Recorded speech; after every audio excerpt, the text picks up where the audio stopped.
بسم اللہ الرحمن الرحیم۔ السلام علیکم۔ آج 12 جون ہے، دن ہے جمعۃ المبارک کا۔ افواہیں افواہیں افواہیں، پراسرار خاموشی ہے۔ بہت سے سوالات اٹھ رہے ہیں۔ سب سے بڑی افواہ یا خاموشی اس بارے میں ہے کہ مریم نواز صاحبہ کہاں ہیں، کس حال میں ہیں، ان کے بارے میں پراسرار خاموشی کیوں ہے؟ کیوں واضح طور پر نہیں بتایا جا رہا کہ اہم ترین اجلاس میں وہ کیوں شرکت نہیں کر سکیں؟ کیا وجہ بنی ہے اس کی؟ اس بارے میں کچھ نہیں بتایا جا رہا۔ آخری آفیشیل سٹیٹمنٹ صرف اور صرف یہی تھی کہ مریم نواز صاحبہ کی ایک میجر سرجری ہوئی ہے، میجر سرجری، اور اس کے اگلے دن پھر ڈاکٹرز نے ان کا معائنہ کیا ہے۔ اتنی بات صرف بتائی گئی تھی صحت کے حوالے سے۔ پھر یہ کہا گیا کہ اس وقت بھی وہ پوچھتی رہیں، صفائی کا پوچھتی رہیں، یعنی عید کا دن انہوں نے سرجری میں گزارا، ہاسپٹل میں گزارا، یہ بات کہی گئی تھی۔ اور اس کے بعد بھی ظاہر ہے کہ پھر صرف اتنا پتہ چل سکا کہ ان کی طبیعت پھر کافی خراب تھی، جس کی وجہ سے سب پروسیجر کرنا پڑا، اور یہ کہ جی ورنہ باہر بھی شاید لے جایا جاتا، لیکن یہیں پر پاکستان میں ہی شریف میڈیکل کمپلیکس میں ان کا ٹریٹمنٹ یا میجر سرجری، جس کو آپریشن بھی کہہ سکتے ہیں، وہ کیا گیا۔ اب ہوا یہ ہے کہ اہم ترین میٹنگ بجٹ سے پہلے ہوتی ہے نیشنل اکنامک کونسل کی میٹنگ، جس میں تمام وزراء اعلیٰ شرکت کرتے ہیں اور ان سے بجٹ کے بارے میں ڈسکس کیا جاتا ہے۔ اور یہ تو سب سے اہم تھی، کیونکہ یہ پہلی دفعہ ہو رہا ہے کہ صوبوں سے پیسے اکٹھے کیے جا رہے ہیں وفاق کے لیے، تو اس میں تو پارٹیسپیشن اور زیادہ ضروری تھی۔ پھر یہاں تک خبر آ گئی کہ 700 ارب روپیہ صرف اور صرف پنجاب دے گا، پنجاب کا صوبہ دے گا وفاقی حکومت کو۔ سب سے بڑا کٹ پنجاب کے ڈیولپمنٹ بجٹ پہ لگے گا، جو مریم نواز صاحبہ کے دل کے سب سے زیادہ قریب ہے۔ اور شریف خاندان کا انداز بھی یہ ہوتا ہے کہ جی وہ ڈیولپمنٹ اتنی زیادہ دکھا دو، ٹرینیں، بسز، سڑکیں، پل، اس طرح کے کام، باقی چیزیں دیر لگتی ہے، تعلیم اور بنیادی صحت وہ چھوڑ دیں آپ، وہ بعد کی باتیں ہوتی ہیں کہ جی وہ 10 سال بعد رزلٹ آئے گا، اس کو کس نے دیکھنا ہے۔ یہ فوری طور پر چیزیں نظر آئیں، دکھنے والی ہوں، تو ایک تو اس پر 700 روپے کٹ لگ رہا ہے، اور مریم صاحبہ اس میں موجود ہی نہیں ہے۔ اور اپنی جگہ وہ کس کو بھیج رہی ہیں؟ مریم اورنگزیب صاحبہ کو، سینئر صوبائی وزیر کو۔ اب مریم اورنگزیب صاحبہ کا وہاں جانا جہاں پر باقی تمام تینوں صوبوں کے وزراء اعلیٰ ہیں، تو اب یہ جمگوئیاں ہیں کہ کیا وہ قائم مقام وزیر اعلیٰ بن گئی ہیں؟ یہ تو بات طے ہے کہ مریم نواز صاحبہ کے سب سے قریب مریم اورنگزیب ہی ہیں، اور مریم نواز صاحبہ کی غیر موجودگی میں چیزوں کو مریم اورنگزیب صاحبہ براہ راست دیکھ رہی ہیں، اور وہی جہاں جہاں ضرورت ہوگی وہ احکامات دیں گی یا وہ چیزوں کو دیکھیں گی۔ اس کا سب سے بڑا ثبوت یہی کہ اہم ترین میٹنگ جس میں تینوں صوبوں کے وزیر آئے ہیں، خیبر پختونخوا سے سہیل آفریدی آئے ہیں، بلوچستان سے سرفراز بگٹی، اور سندھ سے مراد علی شاہ، وہاں پر پنجاب سے کون جاتا ہے؟ مریم اورنگزیب صاحبہ جاتی ہیں۔ تو یہ ایک بڑی انڈیکیشن ہے۔ لیکن یہ پراسراریت کیوں ہے؟ کس حال مریم صاحبہ؟ اس کو باقاعدہ طور پر واضح کرنا چاہیے، ورنہ ظاہر ہے کہ اور افواہیں جنم لیں گی، کوئی بھی منہ اٹھا کر کچھ کہتا رہے گا، کیونکہ ابھی تک کسی بھی مستند صحافی کی طرف سے کوئی باقاعدہ واضح طور پر نہیں بتایا گیا، بلکہ جو بڑے اچھے صحافی ہیں، انویسٹیگیٹو جرنلسٹ ہیں، خاص طور پہ جو ہیلتھ کی بیٹ کرتے ہیں، بہت بڑے بڑے نام ہیں، بہت اچھے ویسے بھی، تو انہوں نے سوال اٹھایا کہ یہ ہماری ناکامی ہے کہ ایک وزیر اعلیٰ ہیں اور ان کا لاہور میں ہی علاج ہوتا ہے، میجر سرجری ہوتی ہے، ٹھیک ہے کہ ان کا اپنا ادارہ ہے شریف میڈیکل کمپلیکس وغیرہ، وہاں پر ہی ہے، لیکن کوئی خبر باہر نہیں آ سکی، کسی کو کچھ پتہ ہی نہیں چل سکا، اتنی سیکریسی۔ اس سے تو بہتر یہ ہوا کہ اسد اللہ خان صاحب جس طرح لے آئے تھے عمران خان صاحب کے علاج کے حوالے سے کہ جی ان کو پیمز لے جایا گیا ہے، وہاں ان کا علاج کیا گیا ہے، ڈاکٹرز تھے، یہ سب خبر تو اسد اللہ صاحب لے آئے تھے، کوئی صحافی تو لے کر آیا تھا خان صاحب کے، حالانکہ اس میں تو اس سے بھی زیادہ سیکریسی ہوگی ایک طرح سے، لیکن یہاں سے کوئی خبر باہر نہیں آ سکی، تو جو بتایا گیا بس وہی بتایا گیا، مریم اورنگزیب صاحبہ نے بتا دیا اور اس پر پوسٹ کیا، ایکس پر پوسٹ کیا۔ آج کل تو ایکس ٹویٹر جس کو پہلے کہتے، وہ ایک اب اس ادارے کی حیثیت اختیار کر چکا ہے، جہاں پر آفیشیل سٹیٹمنٹس آتی ہیں، پریس ریلیزز اب ادھر آتی ہیں۔ پہلے تو ادارہ ہوتا تھا نا کہ جی ہر ادارہ اپنا دے رہا ہے، اب یہاں پر یہ کام ہو رہا ہے۔ تو اس لحاظ سے آپ دیکھیں کہ پراسراریت قائم ہے۔ پھر اس سے پہلے بڑی کنٹروورسی چھڑ گئی تھی کچھ ہی عرصہ پہلے کہ منصور علی خان صاحب نے ایک ویلاگ کیا تھا جو ایک عرصہ پرانا ہے، یعنی ابھی ریسنٹلی تو چند ہفتے پہلے کی جو میں بات بتا رہا ہوں، کنٹروورسی تو تب چھڑی تھی، لیکن اس سے بھی کافی پہلے کا ویلاگ تھا منصور علی خان صاحب کا، جس میں انہوں نے ذکر کیا تھا کہ مریم نواز صاحبہ کے حوالے سے کینسر کی بات ہو رہی ہے کہ کہیں ان کو خدا نخواستہ کینسر تو نہیں ہے، گلے کا شاید یا اس طرح کا کوئی کینسر وغیرہ کی بات ہوئی، اور اس طرح کی باتیں شروع ہو گئی ہیں، اور کیونکہ ان کی والدہ کو بھی، مرحومہ کو، کلثوم نواز صاحبہ کو بھی کینسر ہی ہوا تھا، تو اس پر بہت زیادہ باتیں ہو رہی ہیں فلاں اور کچھ کلیئر نہیں ہے, بڑے لوگ پوچھ رہے ہیں.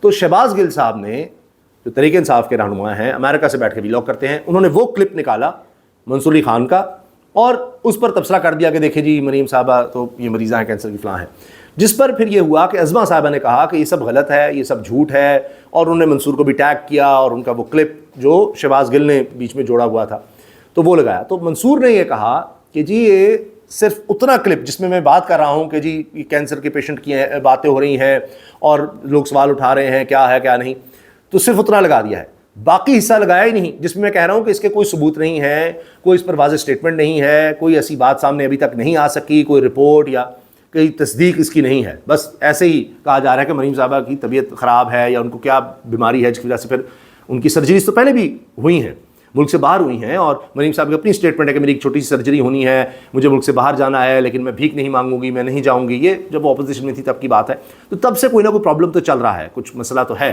جس کی وجہ سے اس وقت بھی سرجری کی بات ہوئی, باہر علاج کی بھی بات ہوئی, ٹریٹمنٹ کی بھی بات ہوتی ہے, چیک اپ کی بھی بات ہوتی ہے باہر. اور یہ ان کے دیگر جتنے بھی افراد ہیں ان کے حوالے سے بھی شہباز شریف صاحب جب بھی باہر کا دورہ کرتے ہیں, خاص طور پہ امریکہ وغیرہ کا ہو دیگر کا ہو, تو برطانیہ میں ضرور رکتے ہیں اور اپنا ریگولر چیک اپ وہاں سے کرواتے ہیں. کہیں بھی جا رہے ہوں کئی دفعہ وہ اسٹاپ اوور برطانیہ میں کرتے ہیں جی ریگولر چیک اپ کروانا ہے.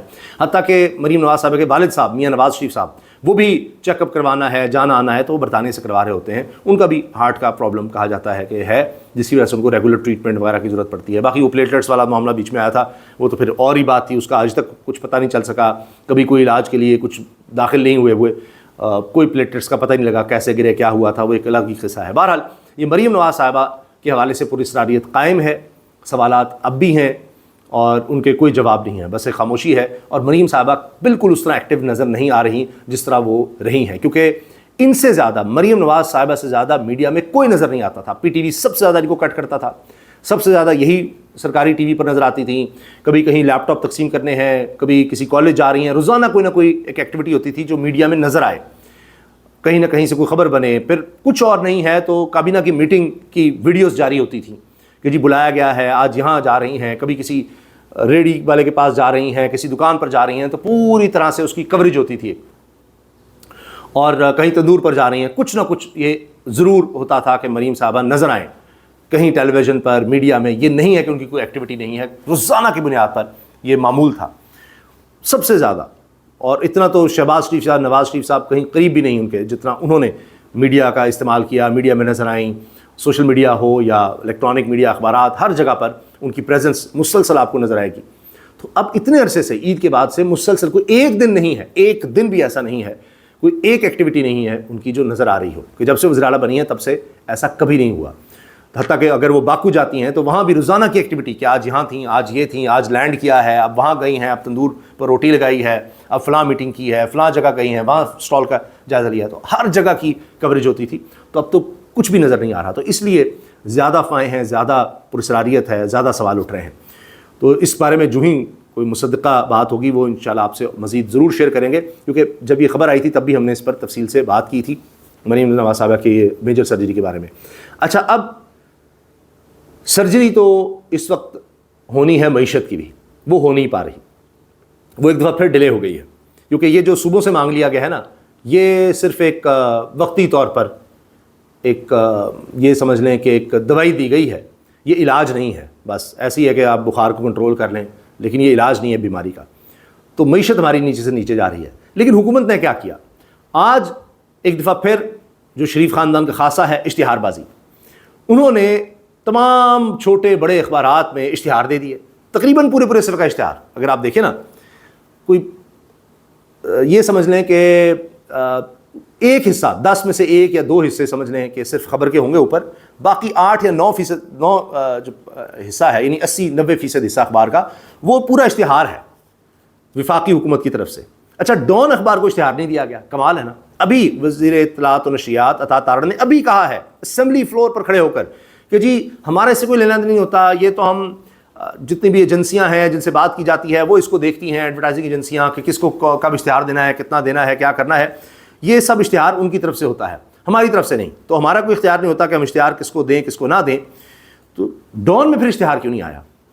بہرحال اب عجیب بات یہ ہے کہ ایک طرف انہوں نے کروڑوں کے اشتہار دیے ہیں, اور دوسری طرف لوگ یہ سوال کر رہے ہیں کہ اب اشتہار اتنا زیادہ ہے اس کو پڑھنا ہے یا جو خبر ہے اوپر اس کو پڑھنا ہے، کیونکہ اشتہارات کا منہ چڑھا رہی ہیں خبریں انہی اخبار میں، انہی اخبارات میں جہاں پر اشتہار دیے گئے ہیں انہی کے اوپر خبریں دیکھیے کہ تباہی ہو گئی، بربادی ہو گئی اور کچھ نہیں بچا، معاشی ترقی، بیشتر اہداف حاصل نہ ہوئے، یہ ایک اخبار کہہ رہا ہے۔ شرح 3.7%، 4 سالہ بلند سطح پر غربت بڑھ کر 28.9%، یعنی غربت بڑھ کر 28.9% پر چلی گئی ہے، یہ اخبار میں لکھا ہوا ہے۔ اور نیچے اشتہار کیا ہے؟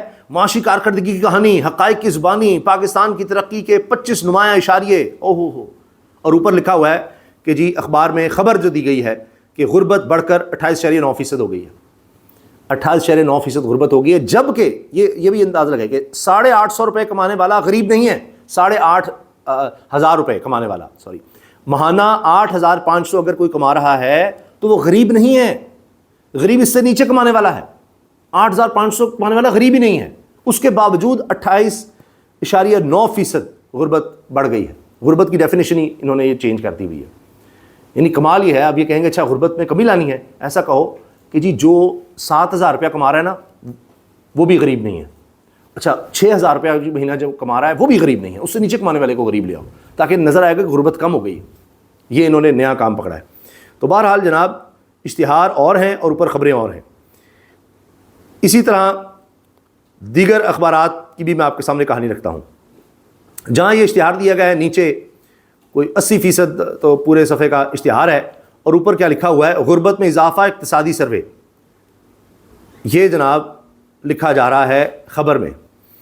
زیادہ تر اہداف میں ناکامی، 59 لاکھ افراد بے روزگار ایک سال میں، 59 لاکھ 59 لاکھ، 60 لاکھ سے 1 لاکھ کم، 59 لاکھ افراد بے روزگار ہو گئے، خواندگی 63%، شرح ترقی 3.7% رہی۔ اب یہ 3.7% کو جب وہ گنوا رہے ہیں نا اپنی بہت بڑی اچیومنٹ، تو یاد رکھیے گا کہ -0.2% تھی ان کے پہلے سال، تو یہ کہہ رہے ہیں وہ 2023 میں منفی تھی، آج 3.7% پر لے آئے ہیں۔ یہ بالکل وہی واردات ہے کہ جی دیکھیں پیٹرول 450 روپے ہو گیا تھا، ہم اس کو نیچے لے آئے ہیں، ہم نے بہت بڑی اچیومنٹ کی ہے، 450 سے نیچے لے آئے ہیں۔ یہ نہیں بتائیں گے کہ عمران خان اپنے دور میں 150 روپے پر چھوڑ کر گیا تھا اور ہم نے اس کو 450 تک پہنچایا تھا، یعنی پہلے بڑھا اتنا دو، 80 روپے بڑھا کر پھر کو جی ہم ریلیف دے رہے ہیں 5 روپے 10 روپے 15 روپے 20 روپے کم کر کے، کیسی دو نمبری ہے۔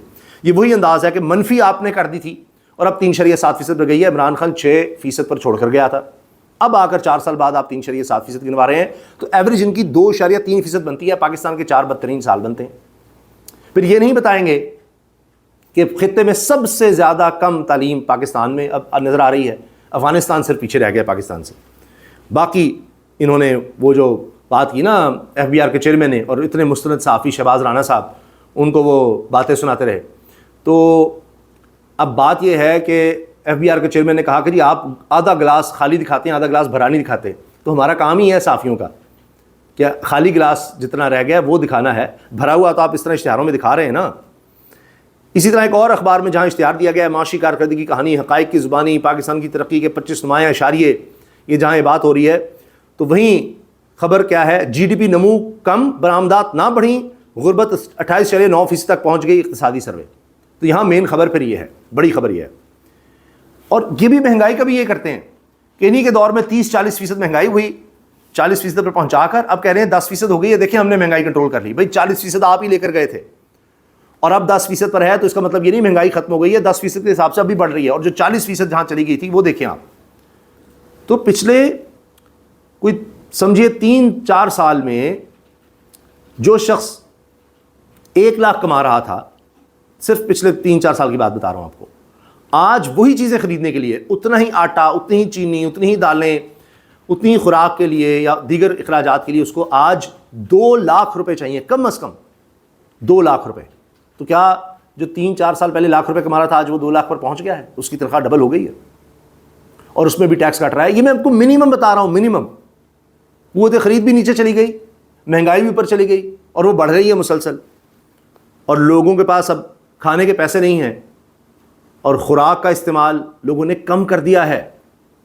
پہلے سے گندم کا، دالوں کا، چاول کا، گھی، ہر چیز خوراک کی، اس کی کھپت کم ہو گئی ہے۔ کتنی خوفناک بات ہے کہ لوگ خوراک کی کمی کا شکار ہو رہے ہیں، رہائش ہے تو وہ نہیں مل رہی، وعدے ہیں تو وہ وفا نہیں ہو رہے۔ اب آج بزرگ لوگوں نے، عمر رسیدہ لوگوں نے، کوئی ایک بھی اس میں مجھے اس طرح نظر نہیں آ رہا کہ جس کے چہرے پر کوئی ایک بھی کالا بال کوئی واضح طور پر نظر آ رہا ہو۔ باریش لوگ ہیں، سفید داڑھی سفید بال، ریٹائرمنٹ کی عمر گزر گئی، جتنی 70 80 سال عمریں ان کی نظر آ رہی ہیں، کیونکہ ریٹائرمنٹ کی بھی کافی دیر گزر گئی۔ ان کو آج احتجاج کرنے پر مجبور کر دیا ہے۔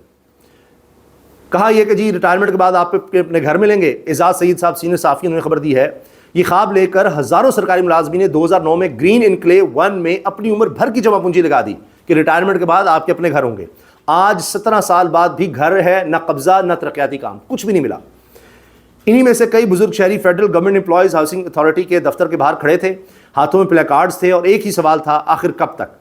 یہ لوگ کرائے کے گھروں میں زندگی گزار رہے ہیں، بچت ختم ہو چکی ہے مگر وعدے اب بھی جاری ہیں۔ مظاہرین کا کہنا ہے کہ اب یقین دہانیوں کا نہیں، زمین پر کام شروع ہونے کا وقت ہے۔ اگر اس بار بھی فیصلہ نہ ہوا تو 1 جولائی کو اپنے خاندانوں کے ساتھ پارلیمنٹ ہاؤس کے سامنے احتجاج کریں گے۔ جہاں پر بزرگ اس عمر میں بھی احتجاج کرنے پر مجبور ہوں اتنی شدید گرمی میں، وہاں کیا حال ہوگا؟ اشتہار بازی سے بات نہیں بنے گی، کیونکہ آپ کے کروڑوں کے اشتہار آپ کو نہیں بچا سکتے حقیقت سے، کیونکہ اخبارات نے اپنی ساکھ رکھنی ہے۔ اشتہار بھی لے لیے لیکن اوپر دیکھیں جتنا بچا تھا راستہ، یا یہ کہیں جتنی سپیس بچی تھی، جتنی جگہ بچی تھی، وہاں پر انہوں نے خبر یہ لگائی ہے کہ غربت ریکارڈ پہنچ گئی ہے، جی ڈی پی ریکارڈ کمی ہے، ہر طرح سے ہم نیچے جا رہے ہیں اور معیشت برباد ہو رہی ہے۔ اچھا، مشیر خزانہ خیبر پختونخوا مزمل اسلم وہ ایسی سی باتیں کر رہے ہیں کہ حکومت کے پاس، وفاقی حکومت کے پاس جواب ہی نہیں ہے۔ انہوں نے کہا کہ اتوار کی شام 7 بجے وزیر اعلیٰ خیبر پختونخوا نے وزیر اعظم کو خط لکھا، شام 7 بجے اتوار کی رات، سنتے جائیے گا، اور آگاہ کیا کہ ہم نیشنل اکنامک کونسل کے اجلاس میں شرکت نہیں کر سکیں گے۔ وہی اجلاس میں مریم نواز صاحبہ نہیں آ سکیں۔ اب جب خط فوری پہنچایا گیا کہ جی ہم نہیں آ رہے، تو پیر کے روز وزیر اعظم نے اپنے وفاقی وزیر احسن اقبال کو خیبر پختونخوا ہاؤس بھیجا تاکہ ہمارے تحفظات دور کیے جا سکیں۔ ہم نے کہا ہم تو نہیں آ رہے، ہمارے یہ معاملات ہیں اس لیے ہم نہیں آ رہے، تو فوراً احسن اقبال کو بھیج دیا کہ ہو جا کر مناؤ اس کو، سہیل آفریدی کو۔ احسن اقبال سے ملاقات کے نتیجے میں نیشنل اکنامک کونسل کے اجلاس سے قبل وزیر اعلیٰ اور وزیر اعظم کے درمیان 1-on-1 ملاقات بھی ہوئی۔ سہیل آفریدی کی اور شہباز شریف کی 1-on-1 ملاقات ہوئی، اور اس کے بعد اگر آپ دیکھیں جو آفیشیل پرائم منسٹر ہاؤس سے ویڈیو جاری ہوئی ہے اس میں بھی نظر آ رہا ہے کہ سہیل آفریدی شدید غصے میں ہیں، ساتھ ساتھ ان کے شہباز شریف چل رہے ہیں اور وہ کچھ بول رہے ہیں اس طرح، اور شہباز شریف ان کو تسلی دے رہے ہیں، اس طرح اشارے کر رہے ہیں، اور سہیل آفریدی کے چہرے پر ناگواری نظر آ رہی ہے۔ اس پورے عمل کے دوران ہمارا موقف واضح اور مستقل رہا کہ عمران خان کی اجازت کے بغیر اضافی رقم دینے کے حوالے سے کوئی بھی فیصلہ نہیں کیا جا سکتا۔ جب تک خان سے ملاقات نہیں ہوگی ہم کوئی فیصلہ نہیں کریں گے۔ اب رات بھر چمگوئیاں ہوتی رہیں، AR تک نے خبر دی، صحافی نے خبر دی کہ جی خان صاحب کو لے جایا گیا ہے، اڈیالہ جیل سے لے جایا گیا ہے، کیا سہیل آفریدی سے ملاقات ہوئی ہے نہیں ہوئی، چمگوئیاں ہیں، رات بھر کیا ہوتا رہا۔ چونکہ بات بہت طویل ہو گئی ہے تو میں اگلی ویڈیو میں اس پر تفصیل سے بات کروں گا کہ کیا معاملات چل رہے ہیں اور کیوں خواجہ آصف صاحب اتنے زیادہ پریشان نظر آ رہے ہیں۔ پہلی دفعہ وزیر دفاع ہوتے ہوئے، حکومت میں ہوتے ہوئے، اسمبلی میں اتنی پریشانی کا اظہار بھی کر رہے ہیں، ہو کیا گیا ہے۔ باقی جی حکومت نے لمبے چوڑے اشتہار تو دیے ہیں، لیکن اپنی کارکردگی کا جنازہ انہوں نے خود نکالا ہے انہی اشتہارات کے ذریعے، کیونکہ پورے صفحے کا جب اشتہار دیں گے کہ ہم نے بڑی کارکردگی دکھائی، تو موازنہ جب کر رہے ہیں 2023 سے، تو یہی سب سے بڑی ناکامی ہے کہ 4 سال ہو گئے، ہمارے پاس دکھانے کے لیے کچھ نہیں ہے۔ ہم نے آ کر جو بربادی اور تباہی کی تھی، ہم اسی سے صرف موازنہ کر سکتے ہیں کہ 23 میں ہم نے منفی گروتھ دکھا دی تھی، اتنی بربادی تھی، اس کو پیمانہ بنا کر دکھا رہے ہیں کہ اب ہم نے بہتر کیا کیا ہے۔ وہی پیٹرول 450 کے بعد جناب 450 پر کر دینا، یہ ان کی نظر میں ریلیف ہے کہ دیکھیں ہم کہاں سے کہاں لے آئے ہیں، یہ ان کا حال ہے۔ تو حقیقت نہیں بتائیں گے کہ ہمارے آنے کے بعد تباہی کتنی ہوئی ہے، اشتہار اسی لیے ہے۔ اور یقین جانیے کہ کوئی شخص بھی ان اشتہارات کو پڑھنے میں انٹرسٹ نہیں لے گا، جس طرح یہ اتنا لمبا چوڑا اشتہار دے دیا ہے اور وہ لمبی باتیں یہ کر دیا وہ کر دیا۔ شہباز شریف صاحب کی ساتھ تصویر ہے اور کہ جناب بڑا ہم نے کمال کر دیا، معاشی اشاریے اوپر ہی اوپر ہیں اور بہت ہم آگے چلے گئے ہیں۔ حقائق اس کے چونکہ برعکس ہیں، عام آدمی کی زندگی اجیرن ہوئی ہے پچھلے سال میں، اور ہر سال پچھلے سال سے مشکل تر ہوتا چلا جا رہا ہے، کیونکہ بے روزگاری، غربت میں اضافہ ہو رہا ہے، اسکول سے باہر بچوں کی تعداد میں اضافہ ہو رہا ہے، صحت کی سہولیات نیچے جا رہی ہیں، اور جس طرح کا کام یہ تعلیم اور صحت کے ساتھ اب کر رہے ہیں، یہ ٹھیکوں پر دے رہے ہیں، اس کے اثرات 10 سال بعد نظر آئیں گے بھیانک۔ ابھی کچھ تو بھی نظر آ جائیں گے، لیکن جب ہماری تعلیم کا معیار اور نیچے جا چکا ہوگا تب سوچیں گے کہ ہم نے بالکل ہی برباد کر دیا، بالکل IPPs کی طرح۔ 2015 کے معاہدے آج آپ 10-11 سال بعد بھگت رہے ہیں نا، یہی حال ہوگا کہ جس طرح سے ٹھیکوں پر سارا کام چلایا گیا ہے۔ لیکن کسے فرق پڑا ہے؟ اشتہارات میں تو انہوں نے سب اچھا دکھانا ہے، حقائق جو مرضی ہوں۔ اجازت دیجیے، اللہ حافظ۔